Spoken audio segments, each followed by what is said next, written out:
जय हिंद दोस्तों, कैसे हैं आप सब। आज हम झारखंड के देवघर जिले में स्थित बाबा का सबसे लोकप्रिय मंदिर यानी कि बैजनाथ धाम की बात करने जा रहे हैं। दोस्तों, अगर आप बाबा बैजनाथ धाम जाने की योजना बना रहे हैं तो ये वीडियो आप लोगों के लिए काफी यूजफुल है, क्योंकि आज की वीडियो पे मैं आप लोगों को बताऊंगा कि आपको बैजनाथ धाम कैसे पहुंचना है, बैजनाथ धाम में आपको कितने दिन की ट्रिप बनाना चाहिए और सबसे अच्छा समय कौन सा होता है बैजनाथ धाम दर्शन करने के लिए, बैजनाथ धाम में कितना समय लगेगा आपको दर्शन करने के लिए, बैजनाथ धाम में आपको रुकने की क्या व्यवस्था है और साथ ही साथ आपको वहां पे खाने पीने की क्या व्यवस्था है, बैजनाथ धाम में और भी दर्शनीय स्थल कौन कौन से हैं जहां पे आपको लोकल साइट सीइंग करना है। साथ ही साथ वीडियो के लास्ट में ये भी बताऊंगा कि आपको बैजनाथ धाम यात्रा करने के लिए एक व्यक्ति का कुल खर्चा कितना लग जाएगा। तो दोस्तों बने रहिएगा मेरी वीडियो में, एक एक करके सारी बातों को विस्तार पूर्वक वर्णन करूंगा, जिससे आपको बैजनाथ धाम जाने के लिए काफी सहूलियत मिले और आपका कुल खर्चा भी कम आ जाए। तो बिना विलंब किए वीडियो को प्रारंभ करते हैं। सबसे पहली बात कि आपको बाबा बैजनाथ धाम कैसे पहुंचना है।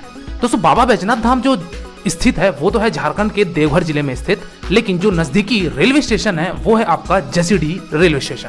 जसीडीह रेलवे स्टेशन से आपकी जो मंदिर की दूरी है वो लगभग 7 से 8 किलोमीटर की पड़ जाती है, और ये 7 से 8 किलोमीटर दूरी तय करने के लिए आपको मान के चलिए वहां से रेलवे स्टेशन के बाहर से आपको ऑटो मिलेगा। ऑटो वाला आपका अगर रिजर्व ऑटो लेते हैं तो 200 रुपए 250 रुपए आपका वो फेयर लेगा और आपको बाबा बैजनाथ मंदिर के आसपास छोड़ देगा। तो ये तो था आपका ऑप्शन कि अगर आप ट्रेन के माध्यम से आना चाहते हैं तो। और वही अगर बात करूं कि अगर आप फ्लाइट के माध्यम से आना चाहते हैं तो आपका जो नजदीकी एयरपोर्ट है वो है आपका देवघर एयरपोर्ट, जो कि आपका मंदिर से मान के चलिए 10-15 किलोमीटर की दूरी पे स्थित है। तो दोस्तों, आप चाहें तो देवघर एयरपोर्ट भी आ सकते हैं। वही अगर आपको वहां के लिए डायरेक्ट फ्लाइट नहीं मिलती है तो फिर आप रांची के एयरपोर्ट भी आकर आप देवघर बाई रोड के माध्यम से पहुंच सकते हैं। चलिए दोस्तों, अगली बात करते हैं कि हम रेलवे स्टेशन पहुंच चुके हैं और वहां से जो ऑटो वाला या फिर आप एयरपोर्ट से भी अगर आप आते हैं बाबा बैजनाथ धाम मंदिर के लिए, तो जो आप ऑटो वाला उतारेगा या टैक्सी वाला उतारेगा वो उतारेगा आपको टावर चौक के पास, जो कि बैजनाथ धाम मंदिर से लगभग 400 से 500 मीटर की दूरी पे स्थित है। तो दोस्तों, आपको टावर चौक में उतर जाना है। अब बात करते हैं कि आपको अब रुकना कहाँ है और आपको वहां पे खाने पीने की क्या बंदोबस्त होगी।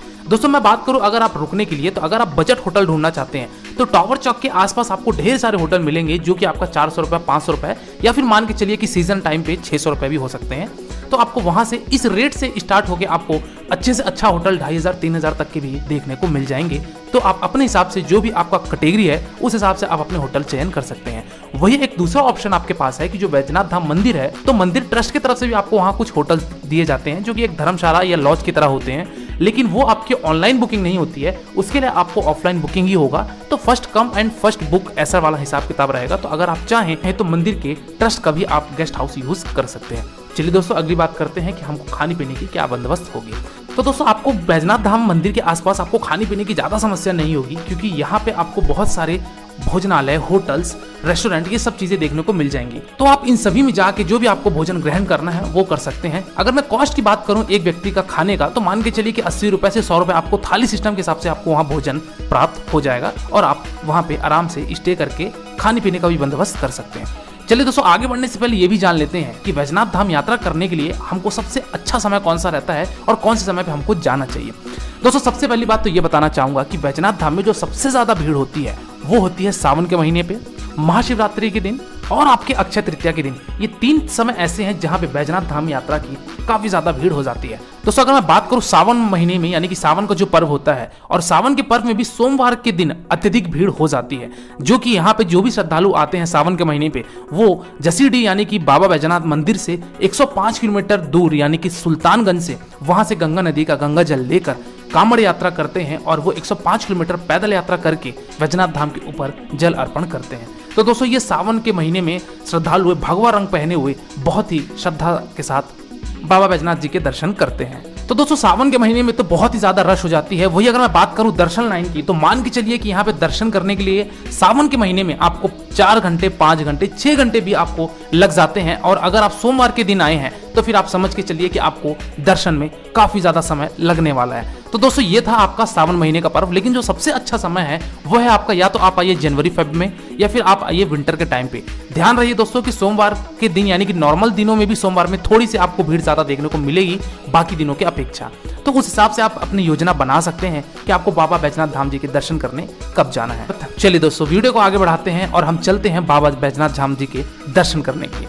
दोस्तों, मंदिर से आपको वहां पे पश्चिमी गेट से अंदर प्रवेश मिलेगा और पश्चिमी गेट से ही आपके बाबा बैजनाथ धाम जी के दर्शन के लिए आपको लाइन मिल जाएगी।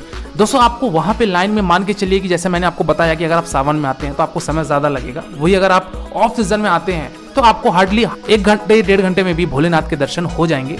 तो यहाँ पे आप लाइन में लग के बाबा बैद्यनाथ जी के दर्शन कीजिए। मंदिर प्रांगण के अंदर आपको मोबाइल कैमरा ये सब ले जाना अलाउ है, लेकिन आप जैसे ही गर्भगृह में पहुंचेंगे तो वहाँ पे आपको फोटोग्राफी वर्जित है। तो आप अपने साथ फोन रख सकते हैं जेब में, लेकिन वहाँ पे अंदर फोटोग्राफी या वीडियोग्राफी कृपया करके ना कीजिए। तो दोस्तों हम पहुंच गए गर्भगृह में और ये रहे हमारे बाबा बैद्यनाथ धाम जी के ज्योतिर्लिंग।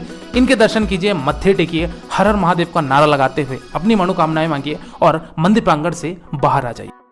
अभी आपको यहाँ पे जो व्हाइट कलर की गुंबद दिख रही हैं, यानी कि 2 मंदिर दिख रहे हैं, तो इसमें से 2 मंदिर ऐसे रहेंगे जहाँ पे शंकर जी के मंदिर यानी कि बाबा बैद्यनाथ जी के ज्योतिर्लिंग और पार्वती माता का मंदिर, यहाँ पे दोनों गुंबदों के बीच में आपको पार्वती जी और शंकर जी का यहाँ पे गठबंधन देखने को मिलेगा। और बाकी भी यहाँ पे मंदिर प्रांगण में टोटल 21 मंदिर हैं।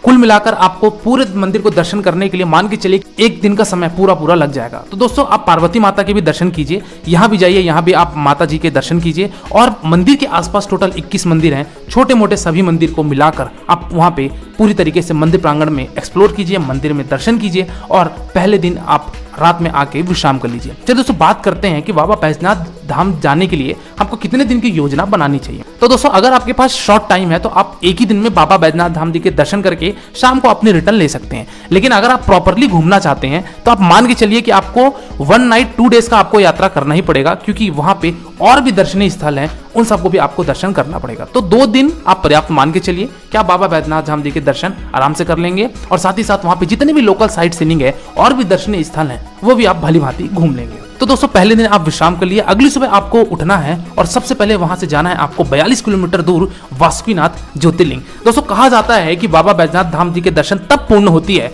जब आप वासुकीनाथ के भी दर्शन कर लें। तो दोस्तों वहां से आपको ऑटो टैक्सी मिल जाएंगे, हालांकि आपको वहां से बस भी मिल जाती है, तो बस के माध्यम से भी आप वासुकीनाथ मंदिर जा सकते हैं। बस वाला दोस्तों आपको 50 रुपए 60 रुपए लेगा और आपको वहां वासुकीनाथ ज्योतिर्लिंग के पास उतार देगा। वहां दर्शन कीजिए, वहां पे भी थोड़ी सी आपको भीड़ देखने को मिलेगी अगर आप सावन महीने में आ रहे हैं तो वहां दर्शन कीजिए, वहां मत्थे टेकिए और साथ ही साथ वहां से रिटर्न होके आपको कुछ और भी दर्शनीय स्थल घूमने हैं। वो दर्शनीय स्थल की अगर मैं बात करूं तो पहला आपका आता है नवलखा मंदिर। दोस्तों नवलखा मंदिर आपके बैद्यनाथ धाम मंदिर से 1.5 किलोमीटर की दूरी पे है। यह मंदिर हालांकि राधा कृष्ण जी के ऊपर समर्पित है, तो वहां जाइए, वहां भी इनके दर्शन कीजिए। और वहां से आपको एक और स्थान पे जाना है जो कि 10 किलोमीटर की दूरी पे है बाबा बैद्यनाथ धाम मंदिर से, वो है आपका नंदन पहाड़। दोस्तों नंदन पहाड़ में शिव और नंदी जी की यहाँ पे मूर्ति बनी हुई है और साथ ही साथ यहाँ पे बच्चों के लिए एक पार्क भी बनाया गया हुआ है। तो आप यहाँ भी जाके कुछ समय एक्सप्लोर कीजिए और यहाँ पे दर्शन कीजिए शंकर जी के और नंदी जी के, और अगले स्थान की तरफ प्रस्थान कीजिए जो कि है आपका तपोवन। दोस्तों तपोवन में वहां पे गुफा है और उस गुफे को पार करते हुए आपको हनुमान जी की वहां पे एक मूर्ति दिखेगी, वहां भी जाके आपको उनके हनुमान जी के दर्शन करने हैं। और ये तपोवन जो है आप 10 किलोमीटर की दूरी पे स्थित है आपके बैद्यनाथ धाम ज्योतिर्लिंग से। तो दोस्तों आप वहां भी जाइए और इनके भी दर्शन कीजिए और अगले स्थान की तरफ प्रस्थान कीजिए जो कि है आपका त्रिकुट पहाड़ी। दोस्तों त्रिकुट पहाड़ी भी 10 किलोमीटर की दूरी पे स्थित है। यहाँ पे आपको शिव मंदिर देखने को मिलेगा, यानी कि शिव जी को समर्पित यह त्रिकुट पहाड़ी है। तो यहाँ भी जाके आप दर्शन कर सकते हैं। हालांकि आप चाहें तो यहाँ आप रोपवे का भी इस्तेमाल कर सकते हैं, रोपवे के माध्यम से भी आप शिव मंदिर पहुंच सकते हैं, इनके दर्शन कीजिए और आप दूसरे दिन अपनी रात तक वापसी ले लीजिए बाबा बैद्यनाथ धाम दर्शन के लिए। चलिए दोस्तों अगली बात करते हैं कि ये सारे दर्शनीय स्थल घूमने के लिए हमारा साधन क्या होगा। तो दोस्तों आपको बैद्यनाथ धाम मंदिर के आसपास बहुत सारे वहाँ पे ऑटो टैक्सी वाले मिलेंगे। तो ऑटो टैक्सी वाले को आप वहाँ पे पर डे के हिसाब से बुकिंग कर सकते हैं, 700 रुपए 800 रुपए, या कोई टैक्सी वाले 1000 रुपए भी लेंगे। तो आप बार्गेनिंग करके उस हिसाब से आप फुल डे का साइट सीइंग के लिए उनसे आप बुकिंग करवा लीजिए। और ये जो मैंने आपको 4-5 पॉइंट बताए, इस चारों 5 पॉइंट आपको वो टैक्सी वाला घुमा देगा और वापस आपको जहां भी बोलेंगे वहां पे लाके वो ड्रॉप कर देगा। तो दोस्तों इस तरीके से आपको पूरा बैद्यनाथ धाम जी के दर्शन का संपूर्ण विवरण मिल गया होगा। चलिए दोस्तों अंतिम बात करते हैं कि आपको बैद्यनाथ धाम दर्शन करने के लिए एक व्यक्ति का कुल खर्चा कितना लग जाएगा। तो दोस्तों अगर मैं बात करूं कि अगर आप एक बजट होटल में रुकते हैं और खान पान भी आप नॉर्मल तरीके से करते हैं, तो मान के चलिए कि एक आदमी का खर्चा, अगर आप 2 दिन का स्टे बनाते हैं यानी कि 1 नाइट 2 डे का अगर स्टे लेते हैं, तो हार्डली आपको ज्यादा से ज्यादा 3000 से 4000 रुपए एक आदमी का खर्चा आएगा और आप महादेव के दर्शन यानी कि भोले बैद्यनाथ धाम जी के दर्शन आराम से कर लेंगे। तो दोस्तों ये था बाबा बैद्यनाथ धाम देवघर झारखंड की एक संपूर्ण यात्रा। इसके बाद भी दोस्तों अगर आपको कोई डाउट है तो आप मेरे इंस्टाग्राम यात्रावश आईडी में विजिट करके जो भी आपके प्रश्न है वो मुझ तक प्रकट कीजिए। डेफिनेटली आपको मेरे द्वारा या मेरी टीम के द्वारा आपको रिप्लाई दिया जाएगा। और आप किसी दूसरे वीडियो में खो जाएं इससे पहले आप मेरे चैनल यात्रावश को सब्सक्राइब कीजिए। आज की वीडियो में दोस्तों फिलहाल इतना ही, मिलते हैं फिर एक नई वीडियो में एक नई यात्रा के साथ, एक नए विषय के साथ। तब तक के लिए शुक्रिया। जय हिंद, हर हर महादेव, जय बाबा बैद्यनाथ धाम। आपकी यात्रा मंगलमय हो।